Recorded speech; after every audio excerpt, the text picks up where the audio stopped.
Good morning, everybody, and welcome back to The Walk. Today is Friday, January 30th, and today we are talking more about what it means to walk with the Lord. And Keep Walking the Walk was inspired by the verse 2 Corinthians 5:7, where it says, we walk by faith, not by sight. So what we're examining is what it means to walk by faith. So I'm following in the Fire Study Bible. They have these little icons. It's two little feet, and it tells you that part is about what it means to walk with the Lord. And then it gives you the next verse in the Bible that talks about what it means to walk with the Lord. So we're just following those along. And so, some of the books of the Bible are going to have a lot, and some of the books of the Bible are only going to have a couple. Some may not have any. So we're just kind of following that along. So today we're in Joshua chapter 1. We're starting in verse 7. And this is a verse that many people quote the very first part of it. And it's only be strong and be very, very courageous. So this walk with Christ, it includes persecution. And here in the United States, we're very blessed because the persecution is mostly people looking down on you, people scoffing at you, although there's a lot of hints in the news and things like that there could become more restrictions.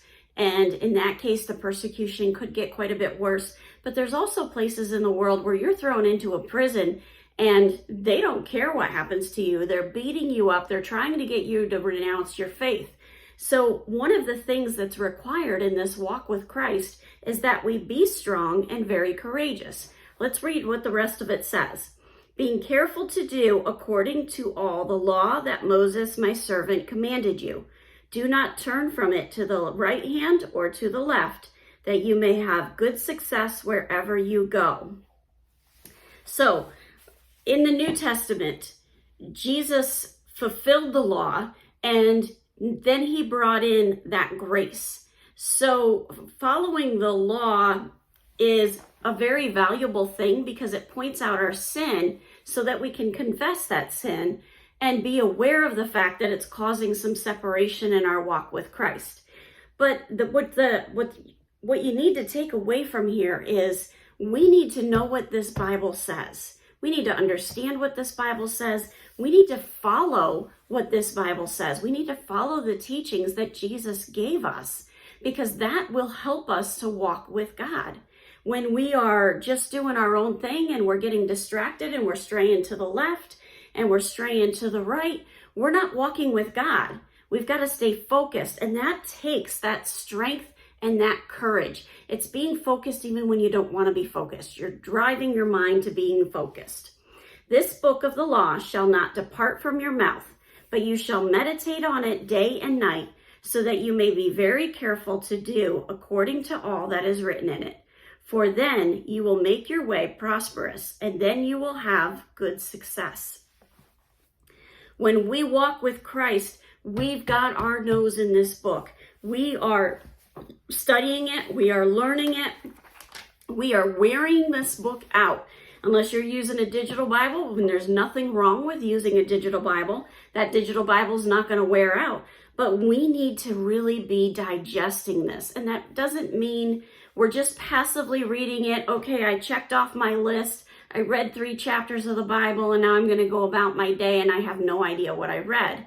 It means really, really dissecting it. It is so much more valuable to read just one verse, learn what that verse says, really put it in your own words so that you can digest the meaning of it, than it is to passively read and have no idea what you read. We need to have our nose in this book. This book is our guide. And then the next one that I wanted to share with you today is in Joshua 22, and it starts in verse 5. And this is again talking about the value of this word. Only be very careful to observe the commandment and the law that Moses, the servant of the Lord, commanded you, to love the Lord your God, and to walk in all his ways, and to keep his commandments, and to cling to him, and to serve him with all your heart and with all your soul. Now, there's a lot in there that we can break down, but for the sake of time, I'm just going to give you a quick overview. Your walk with Christ is spurring out of your overwhelming love for who he is. Remember what he did. Don't forget that first love. Keep following with what Christ has taught us. We're to walk in his ways and keep his commandments. What does that mean? It means we're not doing it our own way. We're doing it the way that Jesus Christ has taught us to do it. We're doing it to follow him. And we're to cling to him and to serve him with all our heart and with all our soul. Remember who your place in this relationship. You are the servant. He's the King of Kings. He's the Lord of Lords. He's the one on the throne. You stay in your place. You serve him with all your heart because you understand the magnitude of what he's done for you, and you understand that his love for you is enormous, even though we'll never fully understand the amount that he loves us. So as you go into your prayer closet today, bask in his word. Recognize the value of that word and just enjoy having that time to read his word. Today's Friday, so I'm going to remind you there's no video tomorrow. I'll be back with you Sunday. Have a wonderful day. God bless, and keep walking the walk.